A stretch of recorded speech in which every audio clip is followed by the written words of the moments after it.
Assalamualaikum warahmatullahi wabarakatuh, saudara-saudari mahasiswa semua. Kita melanjutkan materi mata kuliah pengantar coding kita. Dan minggu ini kita akan mempelajari variabel, tipe data, identifier, dan operator. Pertama-tama kita akan cek dulu ya e-learning kita untuk minggu ini. Jadi sudah di layar sudah ada e-learning ya. Untuk minggu ini saya sudah highlight untuk materi kita itu pada bagian ini, tipe data, identifier, dan operator. Nah, untuk learning outcome-nya sendiri untuk materi ini adalah nanti saudara dan saudari diharapkan mampu menjelaskan, menentukan tipe data, apa itu identifier, dan apa itu operator dalam pemrograman secara umum. Nah, untuk materi ini kita akan bahas tiga ini ya, tipe data, identifier, dan operator. Nah, untuk materi kuliah sendiri sudah saya siapkan ada dua. Pertama ada modul tipe data. Yang kedua ada PPT yang akan saya jelaskan juga nanti melalui video ini. Berikutnya ada tugas yang harus saudara kerjakan nanti setelah selesai menonton video ini. Oke, kalau saudara lihat di modul 2, itu adalah penjelasan dari materi yang ada saat ini. Mulai dari variabel tipe data, sampai nanti di akhir itu ada tugas yang akan saudara kerjakan. Ini ya, latihan berbasis kasus ini. Oke, langsung saja kita bahas untuk PowerPoint-nya.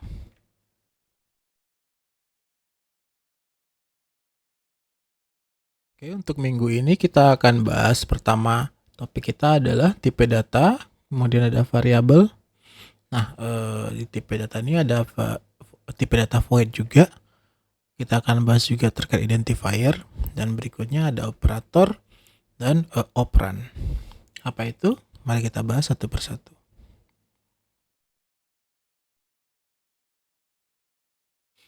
Pertama terkait variabel. Nah, variabel ini sendiri itu bisa kita artikan sebagai sebuah tempat kita menyimpan data. Seperti itu.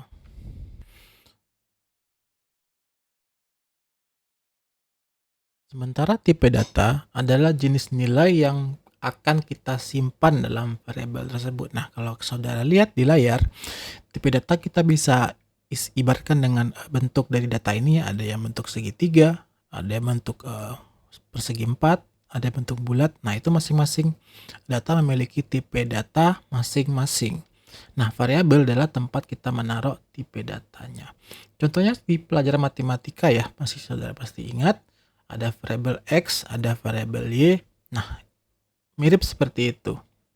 Jadi, tempat kita menaruh bilangan atau menaruh suatu nilai seperti itu. Lalu bagaimana cara membuat sebuah variabel? Nah, perhatikan. Pertama kita harus menuliskan tipe data yang akan kita gunakan. Diikuti dengan nama dari variabelnya. Contohnya seperti ini. String, nama tipe datanya string, dan nama variabelnya adalah nama. Dan juga contohnya tipe datanya integer, nama variabelnya umur, tipe datanya karakter, char nih ya, dan nama variabelnya jenis kelamin, seperti itu. Artinya kita akan membuat variabel dengan nama atau dengan nama umur, dengan nama jenis kelamin, dengan tipe datanya sesuai dengan apa yang di depannya, seperti string, int, dan char. Dan jangan lupa setiap pembuatan variabel harus diakhiri dengan yang namanya titik koma. Nah, variabel sendiri juga kita bisa langsung isikan isinya seperti itu. Contohnya di bawah ini kita ada string, nama, dan isinya adalah Universitas Negeri Padang. Atau ini string dengan tipe data variabel dengan tipe data float, nama variabelnya tinggi, dan isinya 172,43 ya. Seperti ini contohnya ya. Artinya kita membuat variabel dengan nama tinggi dan tipe datanya float, lalu isinya adalah 49, seperti itu. Adapun aturan dalam menulis variabel pada bahasa pemrograman C itu sudah kita bahas sebelumnya ya. Jadi pertama, variabel tidak boleh didahului dengan simbol angka, Bapak tinjau lagi ya. Yang kedua, nama variabel tidak boleh menggunakan kata kunci yang ada pada bahasa C, contohnya seperti int, if, void. Jadi kalau misalnya saudara bikin nama variabelnya int, misalnya tipe datanya int, nama variabelnya int, itu akan error programnya ya. Yang berikutnya juga dia bersifat case sensitif, dan berikutnya adalah kalau bisa menggunakan underscore atau menggunakan huruf besar, karena nama variabel tidak mengenal istilah spasi ya, seperti itu. Berikutnya kita akan bahas tipe data pada C. Jadi menurut beberapa sumber ya saudara, tipe data sendiri adalah disingkat dengan tipe saja, adalah sebuah pengelompokan data untuk memberitahu compiler atau interpreter bahwa bagaimana programmer ingin mengolah data tersebut. Nah, jadi kita bisa ngasih tahu nih datanya jenisnya apa kayak gitu, singkatnya seperti itu. Nah, karena masing-masing data itu cara mengolahnya beda, makanya kita perlu mengelompokkan tipe datanya. Di C sendiri ada 8 jenis tipe data. Yang pertama ada char ini, char.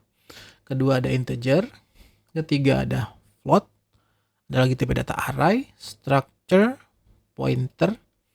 Ada lagi tipe data enum ya, ini enum. Yang terakhir ada tipe data void. Nah, yang akan kita bahas di mata kuliah kita paling cuma ini, yang tipe data dasar untuk sekarang ya, tipe data dasar sama void. Nah, yang ini akan kita bahas di pertemuan berikutnya, terutama yang array dan structure. Untuk yang enum dan pointer mungkin akan kita bahas di kelas lebih lanjut, karena ini memang materi-materi lebih lanjut ya. Oke, berikutnya kita pertama akan bahas dulu tipe data dasar C. Nah, untuk tipe data dasar C ini terdiri atas 4 ya. Kalau saudara lihat di layar, ada tipe data char, ada tipe data integer, ini contohnya 32, tipe data char contohnya A, tipe data float, dia bisa menyimpan bentuk bilangan berkoma, dan tipe data double seperti ini. Nah, untuk masing-masing itu perbedaannya seperti ini ya. Jadi kalau tipe data char itu digunakan untuk menyimpan data satu buah karakter. Karena dia berukuran 8 byte, maka dia cuma bisa menyimpan sebuah karakter seperti A kecil, 3, seperti itu ya. Ada berikutnya ada tipe data integer. Nah, ini bisa digunakan untuk menyimpan bilangan bulat dari minus 2 juta sampai angka berapa nih? 2 miliar, minus 2 miliar sampai 2 miliar 100.000, seperti itu. Nah, berikutnya ada lagi tipe data float. Nah, ini bisa menyimpan bilangan berkoma. Nah, untuk float sendiri bisa menyimpan sejumlah 7 digit ya, artinya 0, sampai 7 digit. Dan 2 kali dari float ini kita akan gunakan double namanya, dia bisa menyimpan sampai dengan 15 digit bilangan berkoma. Nah, kalau saudara paksakan menyimpan bilangan berkoma menggunakan int, maka koma di belakangnya akan hilang, karena int ini sendiri cuma bisa menyimpan bilangan bulat ya. Satu lagi yang perlu diingat ya, untuk tipe data float dan double itu menggunakan titik bukan koma, karena dia mengikuti standar internasional. Kalau kita di Indonesia kita pakainya 2,2 misalnya, maka kalau di programming jadinya adalah 2.2 sesuai dengan standar internasional, seperti itu.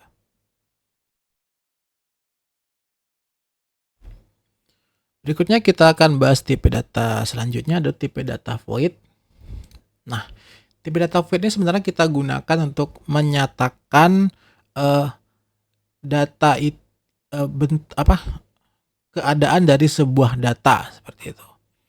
Nah, jadi bisa digambarkan seperti ini ya. Ini adalah tempat tisu yang ada di toilet, tempat tisu yang di toilet yang duduk ya. Jadi kalau rolling tisunya habis, itu bernilai 0. Rolling tisunya ada, tapi dia habis, maka dia bernilai 0 seperti itu. Artinya tisunya habis.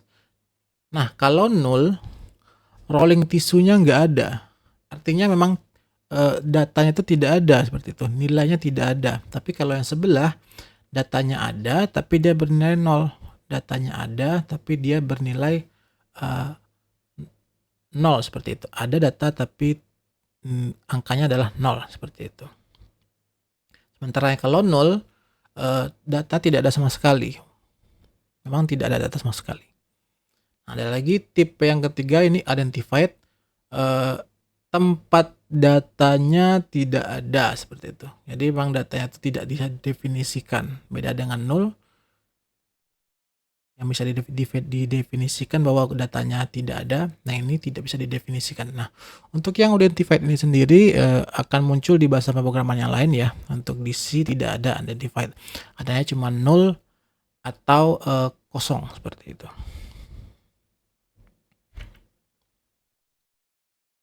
Selanjutnya kita bahas operator dan operan.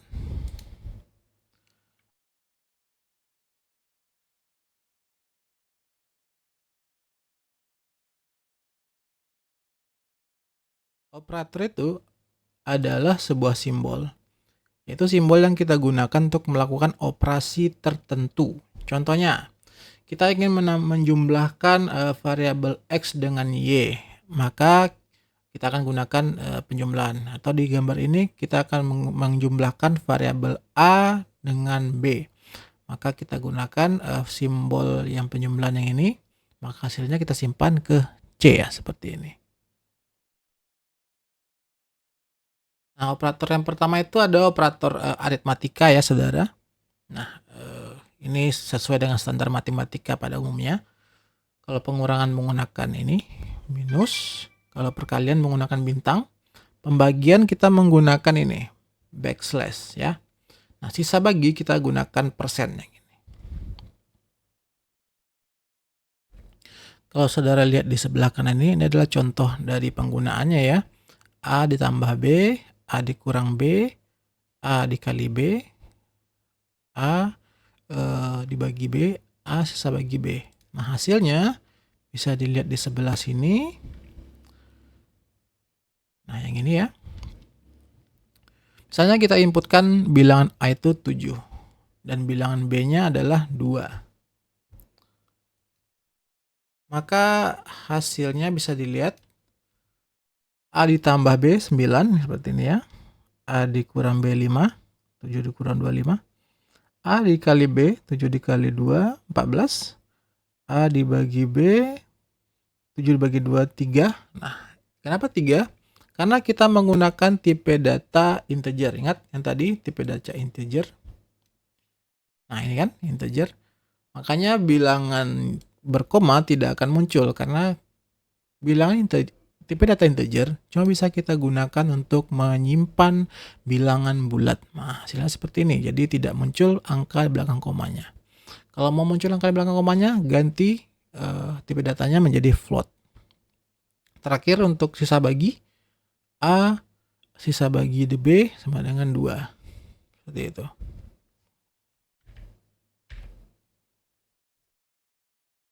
Selanjutnya kita punya operator penugasan namanya ya.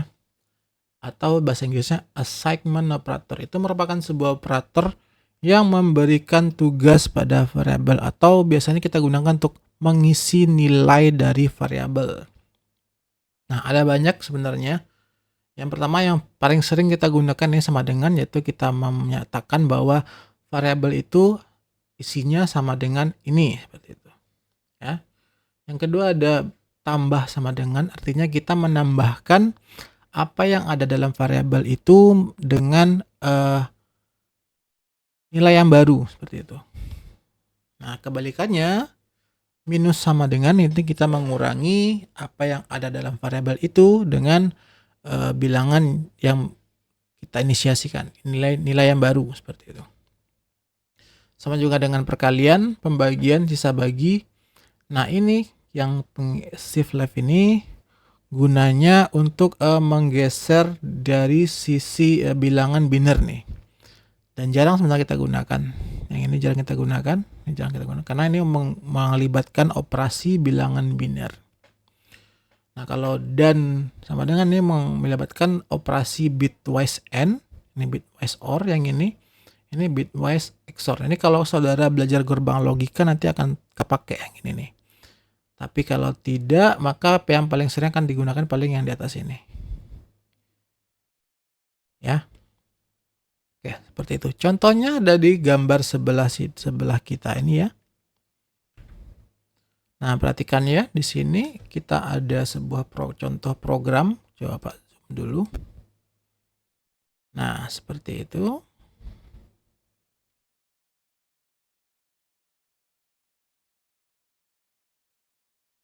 Nah, seperti ini.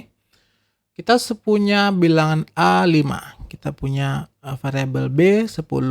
Di pertama kita inisiasikan bahwa B ditambah isi dari B ditambah dengan A. Hasilnya adalah 15 karena 10 tambah 5 seperti itu ya.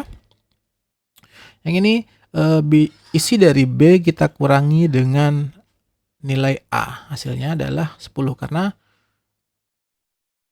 10 dikurangi dengan 5 sama dengan hasilnya B dikurang A seperti itu. Kenapa hasilnya 10? Karena ingat ini operasinya adalah pengisian dan pengurangan kayak gitu. Jadi kita isi dulu. Jadi B-nya kita tambahkan dengan A dulu. B tambah 15 baru dikurangi dengan A, maka hasilnya 10 seperti ini.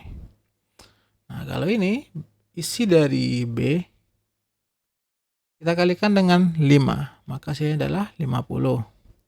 Kemudian isi dari B kita bagi dengan A, maka hasilnya adalah 10. Ya. Pengisian sekaligus pembagian. Seperti ini sama dengan B dibagi A kayak gitu.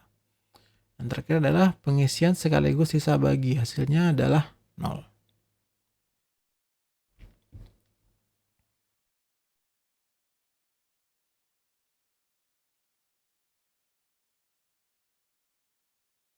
Berikutnya kita bahas operator perbandingan ya saudara.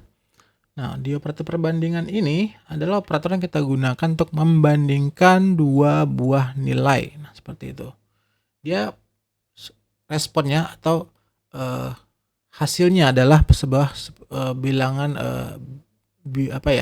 boolean, baik itu kebenaran true atau kebenaran false, dan selalu dua itu hasilnya, tidak mungkin yang lain. Jadi ketika logikanya betul, maka dia akan membalikan bilangan true, nilai true, nilai betul ya. Kalau logikanya salah, maka dia akan membalikan nilai false. Nah, apa-apa aja itu yang biasa kita gunakan di matematika juga. Ada lebih besar dari, lebih besar gitu ya. Lebih kecil menggunakan simbol ini, sama dengan, tidak sama dengan seperti ini ya. Jadi kalau kita bandingkan apakah variabel A sama dengan tidak sama dengan variabel B, maka kita gunakan bilangan ini, simbol ini. Kemudian ada lebih besar atau sama dengan, lebih kecil atau sama dengan. Nah, contohnya seperti ini. Kita perbesar dulu.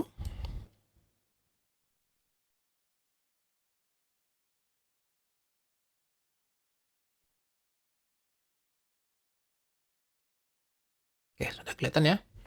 Kita punya bilangan A itu 4, bilangan B itu 3.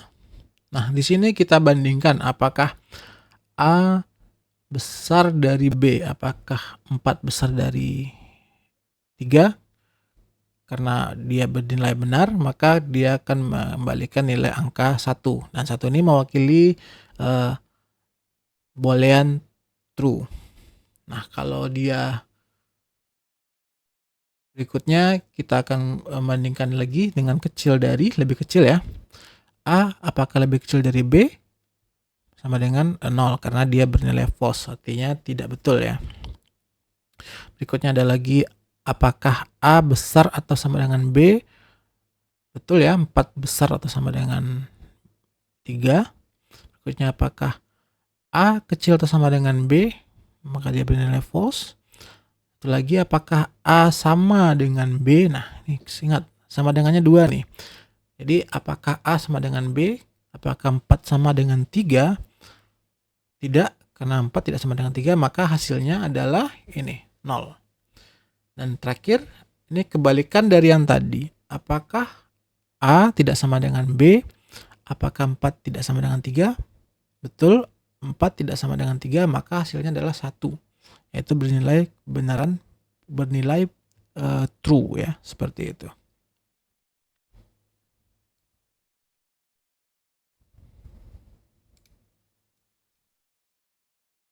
Oke, selanjutnya adalah operator logika. Nah, ini kalau kalian pernah belajar logika matematika, nah inilah operator yang kita gunakan untuk mengoperasikannya di bahasa pemrograman C. Ada logika matematika N ya, menggunakan 2 tanda N. Ada logika matematika OR menggunakan 2 ini ya, baris ini. Ada lagi negasi atau kebalikan, kita gunakan tanda seru. Contohnya seperti ini.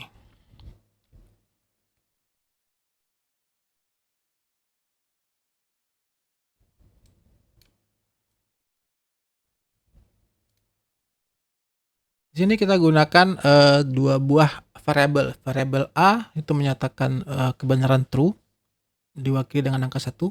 Variabel B itu menggunakan kebenaran false, diwakili dengan angka 0. Nah, di sini kita akan mengoperasikan A N menggunakan logika N dengan B. Hasilnya adalah A N B, maka hasilnya adalah 0 ya, karena dia akan menjadikan hasilnya adalah false. Berikutnya ada A OR B. Nah, ingat logika OR, dia akan menghasilkan jika salah satunya bernilai true, maka dia akan menghasilkan true. Kalau logika N, apabila salah satunya bernilai false, maka dia akan menghasilkan false, seperti itu. Nah, negasi terakhir. Negasi dari A, ketika A bernilai true, maka negasi dari A adalah false. Seperti itu ya, penggunaan operator logika di bahasa pemrograman C.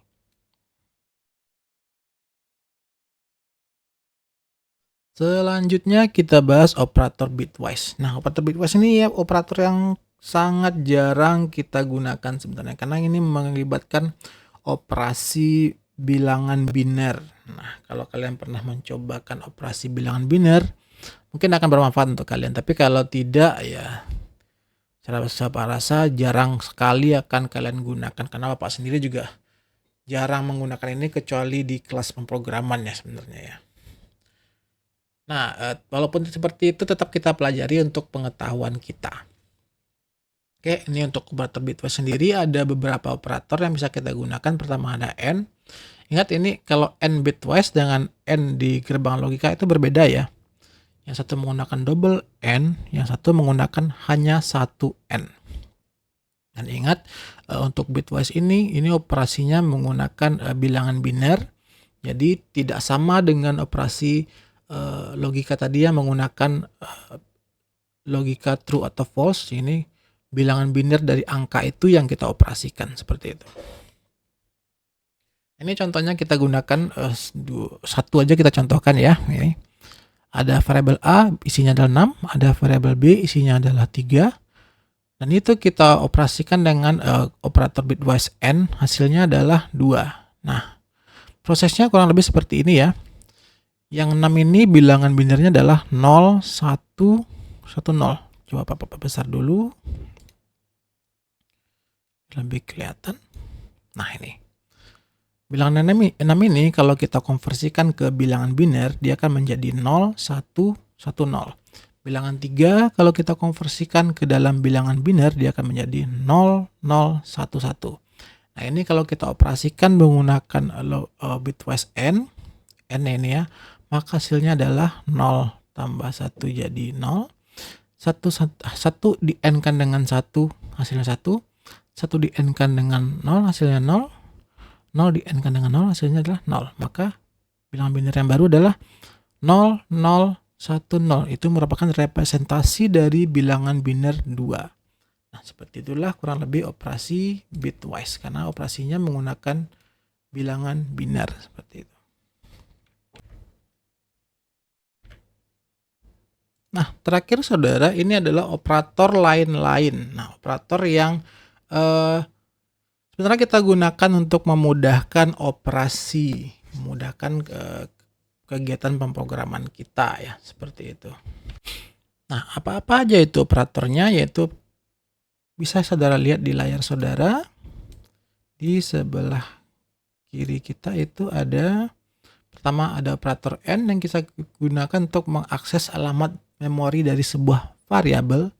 Kemudian yang operator bintang kita gunakan untuk mengakses sebuah pointer. Berikutnya ada ternary ya, ini akan kita pelajari nanti di struktur pencabangan logika. Jadi bentuk ringkas dari if else nanti.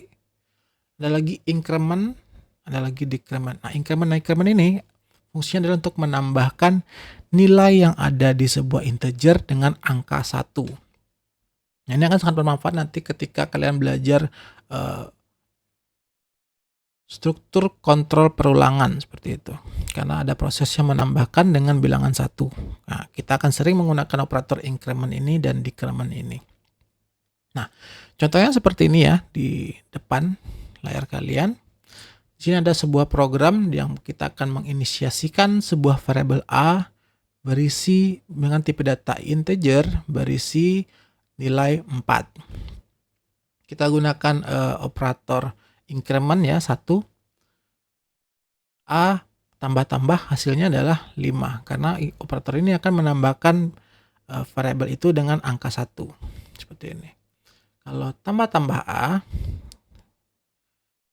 berikutnya dia akan bernilai 6. Kenapa bernilai 6? Karena pada sebelumnya sudah kita tambahkan. Ingat, program ini bekerja dari atas ke bawah ya. Dari atas ke bawah, dia akan menjalankan dulu dari atas ke bawah, dari baris pertama, baris kedua, 3, 4, 5. Nah, ketika di sini sudah dikerjakan, maka nilai A menjadi 5. Ketika diulang lagi increment di sini, maka 5 tadi ditambahkan dengan 1, jadi 6, seperti itu. Nah, increment kedua itu kita gunakan decrement ya, namanya, bukan increment. Nah, decrement ini untuk mengurangi variabel nilai dari sebuah integer, tipe data integer dengan 1. Jadi contohnya kita gunakan A minus minus, maka hasilnya adalah 5. Jadi bilangan tadi A yang isinya 6, kita kurangi dengan 1, maka hasilnya adalah 5. Berikutnya kita kurangi lagi dengan 1, maka hasilnya adalah 4. Seperti itu. Ini operator lainnya yang kita gunakan untuk memudahkan kita melakukan programming seperti itu. Oke, berikutnya untuk tugas, Bapak pindahkan dulu ke ini, ke e-learning ya.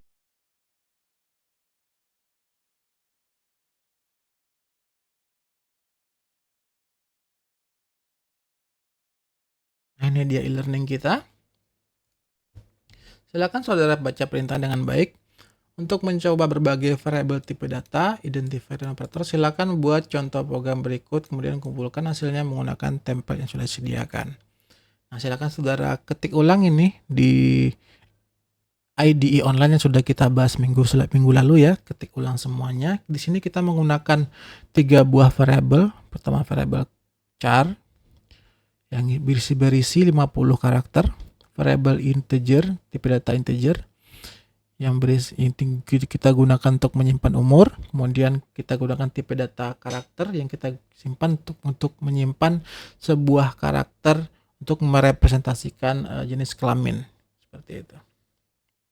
Nah, seperti apa hasilnya nanti silakan dikumpulkan di e-learning masing-masing ya, menggunakan template pengumpulan tugas yang sudah kita sepakati sebelumnya.